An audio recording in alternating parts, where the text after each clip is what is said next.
it down to sewage fungus.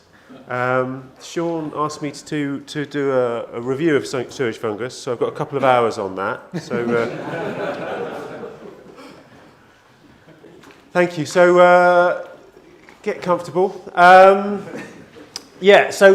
Sadly, this is very common in rivers in London. It's called, I'm sure you're all familiar with it as well.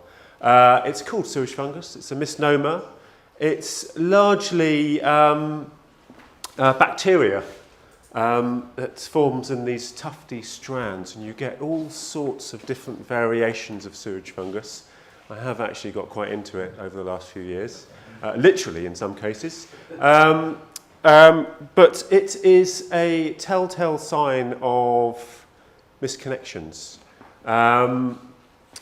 So this is the problem that we wanted to address several years ago. In London, we started to think about this. So I work for the Zoological Society, but we're part of an organisation called the Catchment Partnerships in London.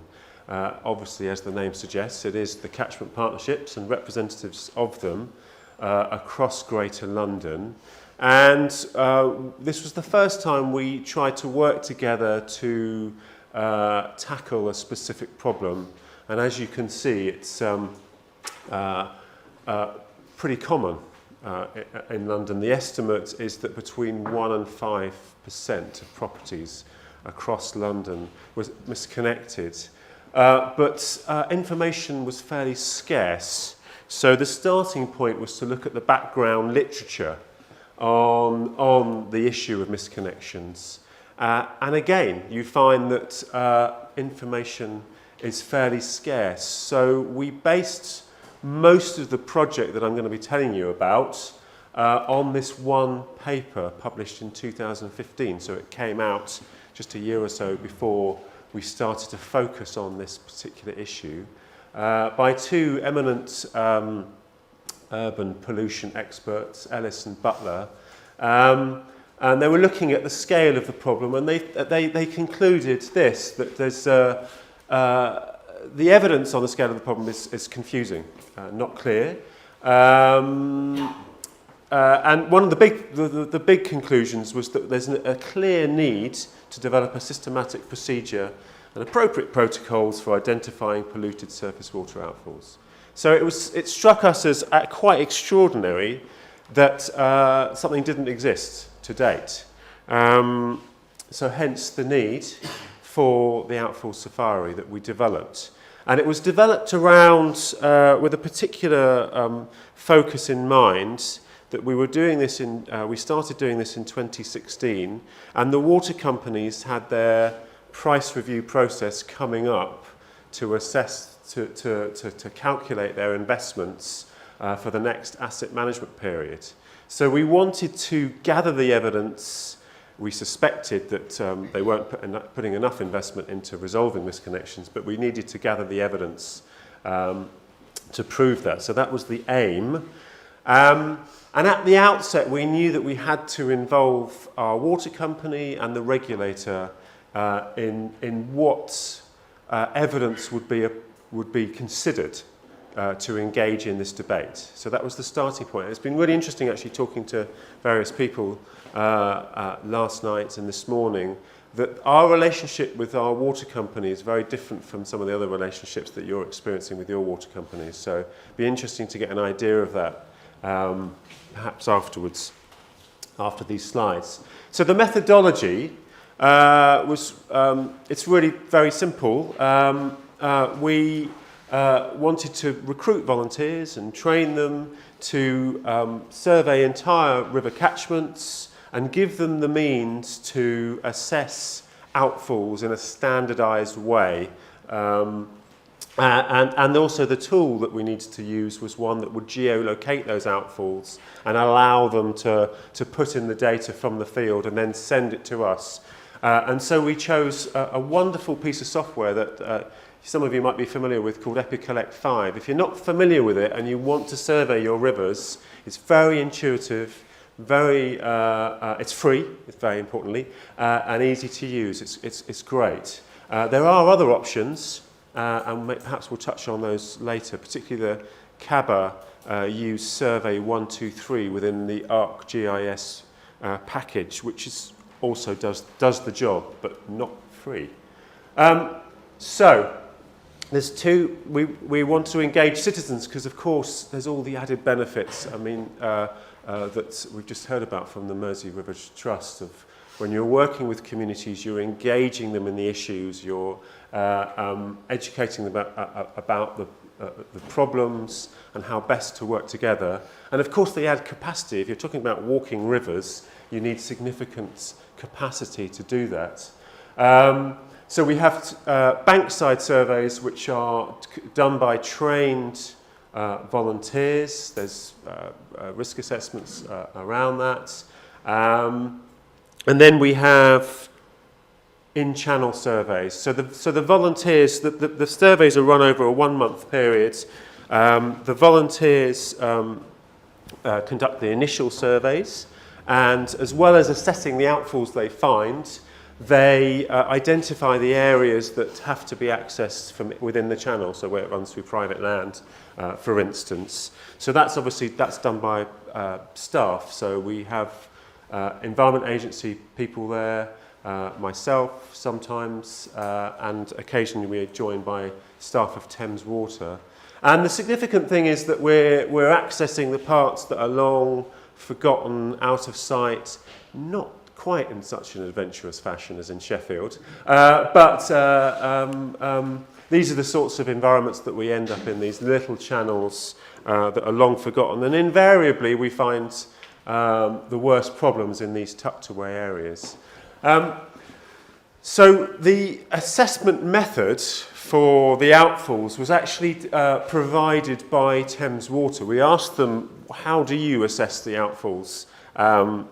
Which was produced in 2009, the good practice guidance around remediating or dealing with polluted surface water outfalls. I've got the link for that later, but within that document, which was put together by Water UK and the Environment Agency, there is a sort of an initial assessment form for outfalls, and it's around all these very unsavoury things like discoloured water, sewage fungus, and what's euphemistically called rag.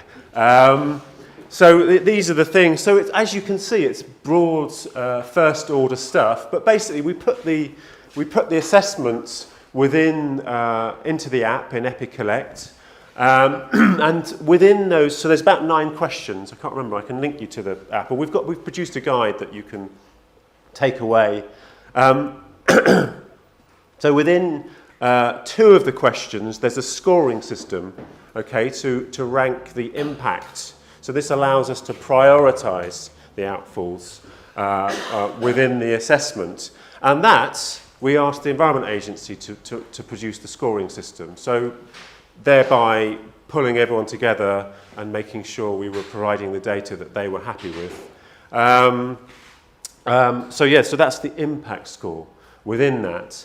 And then we set about, much the same way as the Mersey River's coordinating volunteers. Obviously, your online platforms are enormously helpful. We used Facebook. I'd rather use something else, but we set up closed Facebook groups for a particular river, and then we recruit volunteers, and we train them, so it's a 2-hour training session, and then we coordinate them via this Facebook page. So they tell us where they've gone, where they stopped, and then the next survey tacks on to the end of that. And over that 1-month period, you can survey the whole river. And the reason why we need a month, which seems quite a long time given we're not surveying huge stretches of river, is because it has to be done in dry conditions. That's essential. You don't survey outfalls in the rain because, of course, outfalls carry surface water. So when it's raining, all the evidence is washed away. So you survey in the dry. So a survey is organised if there's been rain in the previous 24 hours, 48 hours, rather, it's postponed. So you end up having to fit around the weather.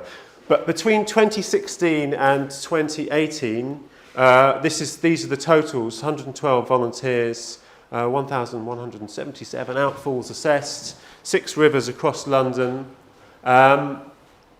What do you get from your outfall safari? Well, you get this very attractive montage of stinkers, as we like to call it, but all the photos are sent through to our database, and we have a complete as possible. It's often outfalls are obscured, and actually we realised that you can't survey outfalls in this method through into late spring, summer, because riparian plant growth just obscures them.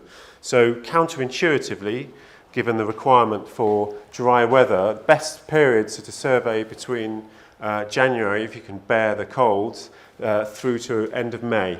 That's our window now that we survey. So we have a full record of the outfalls that we see, and lots of them are unknown previously, it has to be said. So we're finding new outfalls. We have the impact scores for all the outfalls. We've got the EA and Thames Water talking collaboratively about the data we're producing, and of course we're increasing awareness of where the outfalls are and why they become a problem. Those are the kind of outputs. And I'm standing here talking about this, but when we rolled the programme out, it couldn't have been done without this collaboration of different organisations, and I imagine that was the same for you in the Mersey, but maybe not. Sounds like you did it single-handedly. No, nearly. So lots of people involved, lots of organisation that embrace this idea, and it wasn't huge science, to be honest with you. We found 2 to 3 polluting outfalls per kilometre, so we extrapolated that up to there's 600 kilometres of river in London, and we got to a figure that there's a possible 1,483 polluting outfalls. And previously, Thames Water had a duty to remediate 200 outfalls over a 5-year period, 40 outfalls per year. So you can see with this evidence that's inadequate to tackle the issue. So we presented the data to Thames in the form of a report which is available to download from our website. And we, along with the report, we asked for a 5-fold increase in investment. Local authorities, that's a separate issue. Local authorities in London, perhaps elsewhere, are contesting their duty to deal with misconnections because they're embattled and under-resourced, but it's a misinterpretation of the rules. And we asked for legislation around, this is within the report, around systematic property checks. We need some sort of way of systematically checking for misconnections. And the point of sale of a property seems like a sensible thing to do, but that's a much bigger ask and something that we haven't had an impact with. But with Thames, they were on board at the start, we made sure of that, and they've been on board consistently throughout. So in response to this new data coming through, this new stream of data, which they'd obviously never had to deal with before, they set up what they called a network resolution team. So lots of the outfalls were polluting to such an extent that they were reported directly from the field. We sort of learned as we went that initially we were going to just put everything onto a database and then report. But some of the problems were so severe, generally related to blockages. You've all heard about London being the home of the fatberg. Oh yes. So things like that caused these serious issues that were reported directly from the field. So the network resolution team is out there immediately to try and assess whether this is a diffuse problem or a problem that they can, as in a misconnection problem, or a problem that they can dissolve straight away. Within their business plan for the next asset management period, they're proposing an increase to go from 200 outfalls over a 5-year period to 750, which is not entirely what we wanted, but it's definitely a step in the right direction. And actually, by generating data in this way, we didn't realise that there was a disincentive for water companies to go out proactively surveying outfalls. It's better for them to keep it quiet because they are penalised by doing so. But that policy around that has now changed. And what happens is if you this is the way way it's working in London, I don't know where it's working elsewhere, is that they now, if data is generated through a proactive survey, it doesn't immediately go onto their pollution list and become a penalty, which is a good thing because it encourages this kind of activity. It's not a good thing if we take away the stick to beat them with for pollution, obviously, but it's a good thing to gather the evidence to know how bad it is in the first place. A good thing to encourage gathering of evidence. And the data's gone into the Greater London Authority Environment Strategy, so it's informed their strategy. So where we are now, so that was the sort of history that brought us up to the ask for the next asset management period. Where we are now is that Thames are all over this. They've kind of appropriated it. I'm happy to go with that.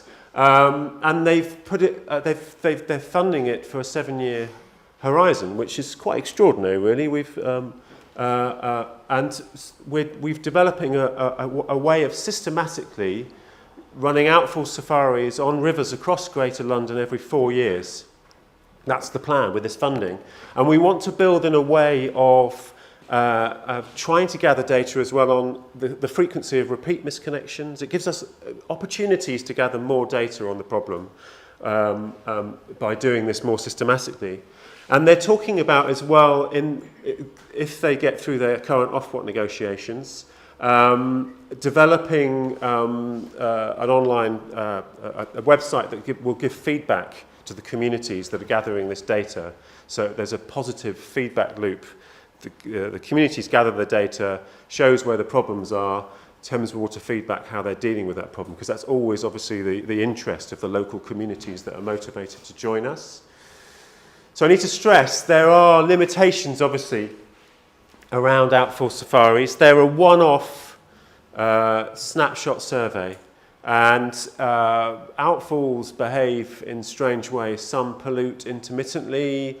Some, we've realised now, pollute but without necessarily some of these gross pollution signs like sewage fungus. So it should be taken within a suite of other ways of surveying outfalls, really, the outfall safari. That, in my view, now, I'm saying that now with hindsight. So one of the things that's happened is that because now there's much more communication at a catchment scale around outfalls, to a certain extent as a result of this work, when polluted outfalls are signed off, so they've been remediated, they've been cleaned, and the Environment Agency say, okay, we're moving on from this outfall, we are satisfied it's clean. What we find is it's helpful for volunteers in the nearby area to keep an eye on that outfall, because occasionally the problems creep back quite quickly and the job is not properly done. That's proven to be a helpful thing. And just there's much more awareness about where these outfalls are and how communities can keep an eye on them. So that's been a positive thing from the Outfall Safari. And we've produced a guide with Rivers Trusts, and I've got some hard copies at the back, but it's available to download on this site. And those are our wonderful funders. Please drop me an email if you want to, and thanks for listening.